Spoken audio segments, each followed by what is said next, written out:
Kids Club Kids, it's Miss Sarah and I have another video for you today. In this video we're going to do 2 fun activities with oil and food coloring. So for the first activity you'll need a jar of water or a pitcher of water or something like that. And some oil in a container. I'm using olive oil, but you don't have to use olive oil.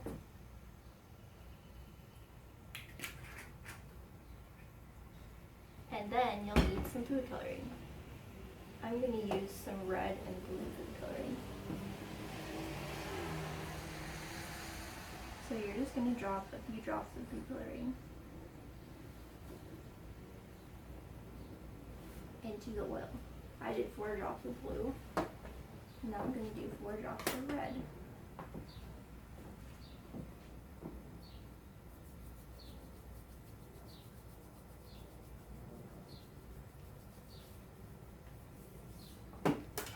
Next, you're going to stir up the oil and food coloring.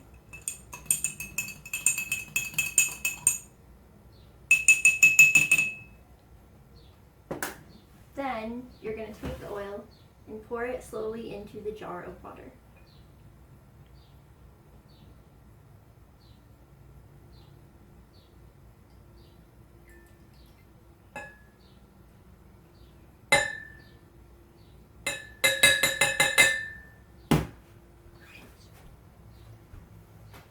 Now, stir it very slowly. As you can see, as the drops of food coloring slowly move through the oil, they go down into the water and make these really cool patterns.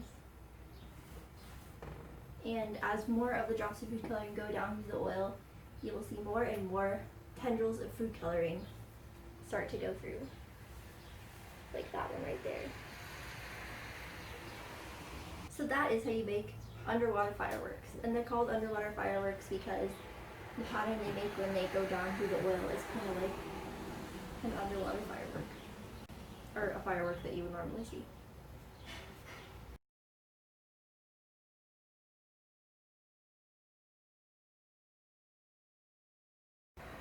So you may have learned about molecules in school, but if you didn't, molecules are the tiny microscopic particles that everything in the world is made out of.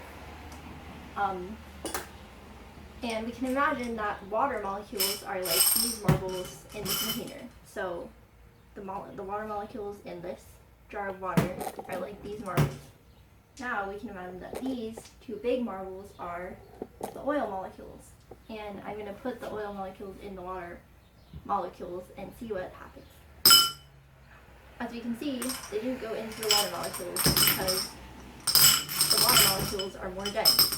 Now, if we had another substance, like, I don't know, another substance that's less dense, I can see that if I put the oil molecules in here, they can go right in there and we can roll around with the water molecules, the other substances molecules, just like, they're the same molecule. So that is why oil does not go into water. And that is why we were able to do the underwater fireworks, because once the food coloring is trapped in the oil, it only goes through the oil and into the water very slowly because the oil floats on top of the water. So the second activity we're going to do today involves milk, dish soap, and food coloring. Now for this activity you will want to use real cow's milk because the molecular structure of cow's milk is what makes this activity work. So we don't use soy milk or almond milk or another kind of milk. The first thing you're going to do is take some food coloring and drip it into the milk. You want to put it in the center of the bowl. So I'm going to do some red food coloring. I'm also going to do some purple food coloring.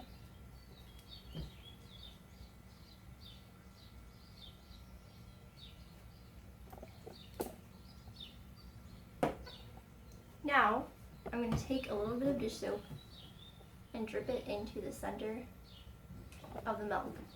And as we can see, that made the food coloring spread out really fast. Now, why did that happen? Well, it's because of the molecular structure of milk. as you remember in the last video, we talked about how molecules are the tiny particles that everything in the world is made of. But it turns out that molecules are actually made up of atoms, which are an even tinier particle, and molecules all look different depending on what the substance is. So for water, the molecule doesn't have anything sticking out that can be easily attached to by another molecule. So if this molecule comes and tries to attach to it, it's not going to have anything to stick onto because there's no place to attach. However, for a molecule like fat, which is one of the things in milk, fat has like a little tail sticking off it. And soap also has that. So when soap and fat get together in the same place, they want to stick to each other because they both have tails that can stick to another molecule. So what do you think would happen if we used a kind of milk that has even more fat than regular milk? It would probably make an even cooler pattern because there's more fat for the soap to connect with. So right here I have some half and half cream, which is like your parents might put it in their coffee, and it has an even higher concentration of fat than regular milk. So for this one I'm going to use some green food coloring and blue food coloring. And you want to do the same thing and drip it into the middle of the milk.